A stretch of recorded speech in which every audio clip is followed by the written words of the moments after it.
I had great advice from my college counselor, who happens to be in the classroom with us. I came to Middlebury, and I kind of felt like I needed to do something that would make sense for a family of lawyers and doctors and things like that. And so I majored in English, finished that up my sophomore year, and decided that instead of just sitting around taking random classes, I would do another major. And I thought, well, I'll do studio art because that's what I really want to do. And I thought, you know, I only am going to be in Vermont this one time, and I have these amazing professors and these green mountains, and I love geology and the Adirondack Mountains.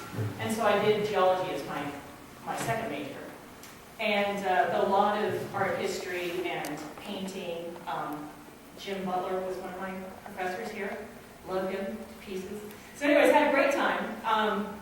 But when I was at Middlebury, I was not, you know, an artist, so to speak. But as soon as I got out of Middlebury, I worked for about 2 years, put a portfolio together, and applied to arts003 in Pasadena, and was there on a MFA track.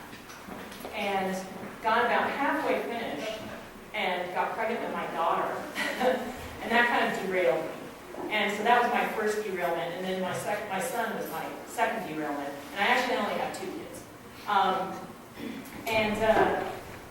So when my kids were really little, I wanted to keep doing the art because I knew that's really where my heart was. And so I did a lot of textile designs, graphic designs, identity packages, all these different things. Things that I could do on a computer, not an IBM, but a Mac. And because it was very easy for me to get in and out of the computer and not feel drained, or, you know, I could just leave it really quickly. I was saying earlier that my kids, when I would go and pick them up from carpool, and they go, "Mom, have you been working?" And I would go, "Yeah, how'd you know?" And they go, "It's like your drug." And it's true when you get, I mean, and you guys are all artists, or a lot, you know, many of you are. And when you're really working and concentrating, you do sort of go to this other place that you lose yourself in the work, and it's really hard to get back out of it. And so my work was about finding easy ways to get in and out of it. Then when my kids were actually in school, and I had chunks of time, I moved from painting to sculpture. And I had never had, sorry for Mr. Nelson, I had never had a sculpture class. And so a lot of it was just learn while you learn, as I used to say. And I would find materials, and I would be like, oh, I'm going to learn how to work with stone. And so I'd get some stone, and I'd get a couple of tools, and I'd flail away and finally make something that I liked. And there was a lot of hit and miss, a lot of, the learning curve was very steep.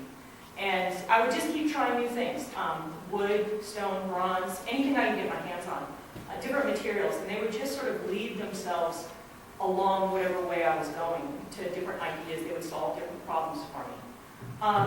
I had a drawing group at my house for 10 years, Judy's Naked Shed, and it doesn't go anymore. I just ended it about 2 years ago, but it was a great group, and we'd meet once a week, and we'd draw out in my garage. We'd have dinner, I'd make everyone dinner, and then we'd go out and we'd draw in my garage for 3 hours, and then we'd sit up until 2 or 3 o'clock in the morning chatting until my husband would come down and go, "Are you ever going to come to bed?" And so, anyways, I had a great time doing that. But then once my kids were starting to go off to college, my daughter's a sophomore now, and my son is about to graduate from high school, I decided that I wanted to sort of enter the next phase of my career. I had been having shows and things like that along the way, but I kind of felt like now I wanted to enter a different phase. And it had always kind of been in the back of my mind that I had been on an MFA track and hadn't finished it. And so I decided I'd go back to finish my MFA. I actually started because I wanted to just clean slate. Before I was a painter, I wanted to go back clean slate as a sculptor and do it. And just finished in December. I know I'm kind of old, but you're never too old for doing anything. And I got the MFA so that I could teach, and that is my next phase is probably going to be in that arena. So that's basically the checkered path of how I got here. It's been very meandering jet trail to, a career. Different choices that I made along the way. I wouldn't trade any of them, but it has not been, like I said, a jet trail anywhere. But I think that the very slow progression of it has been a good trip. My work is always has been figurative. I was very lucky that when I was here, I had great figurative teachers, and it melded in. My grandmother was a painter when I was a little kid, and she was a figurative painter, so having that progression of information was really key. I'm going to go really quickly through my slides, and people stop and chat, ask questions, whatever. This is a piece that I just finished a little bit ago. It's a life-size horse that I covered in leather and tooled, and I think there's some more shots of it too. This is the saddle that's on the horse. I made the saddle too. When I got into doing leather work, which is the most recent work that I've done, it kind of came about because I took my daughter. I'm going to tell you I'm a thief. A really quick story. I dropped my daughter off at college, was driving home, and I kept seeing those big cow signs. You have the ones here that have deers on them, on the roads, and I thought, wow, I would love to do a piece with that cow. And so I stole one and did a piece with the cow, and I think it might be in here too. But that got me going in leather. My family is from one of the other things they did where they were ranchers, and so working in leather, being around leather, saddles, here's the horse life size. You can't see very well, but he's all carved also. He's not tooled like the saddle is, but he's carved. No, he's fiberglass. The understructure is fiberglass. And then I covered him in leather and then tooled the leather and milled the saddle. But anyway, so working in leather was a sort of a natural place for me to go. Again, all of my work tends to be sort of natural progressions. This is a bronze piece. It's two different pieces. It's actually really small.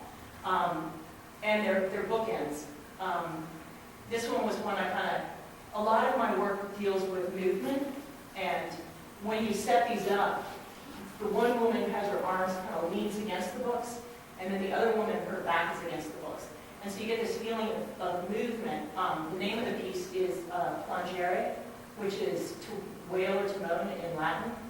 And so it's kind of like the active wailing and moaning, and then sort of the resolve. And you get the feeling, when you get the books in between them, you kind of get that feeling of emotion between it. The name of the horse is Whiskey for My Men and Beer for My Horses. This is also a pretty recent piece. This piece is called a plumb line, and to me, it's all the little windows that are in there. There's a whole bunch of windows, or about 6 windows. They're all held just by the string. The structure of the house is just a real simple, like a line drawing of a house, and that's in brass that is all welded together. And then just with these little pins, I wrapped the house with string and held those windows in place with that plumb line coming down with the plumb up. A lot of my pieces also deal with shadows. Shadows in this piece are really, really important. One of the things that I love about sculpture is that it's not... I was watching you guys talk about your work earlier today, and it was really interesting that, one of the comments that somebody made was, well, I wish the piece was out so you could walk all around it. And it's really important when you think about how you install a piece to be able to walk around it and see it from all different angles. And if it satisfies you from all different angles. Or if it's a piece that you're only supposed to see from one angle.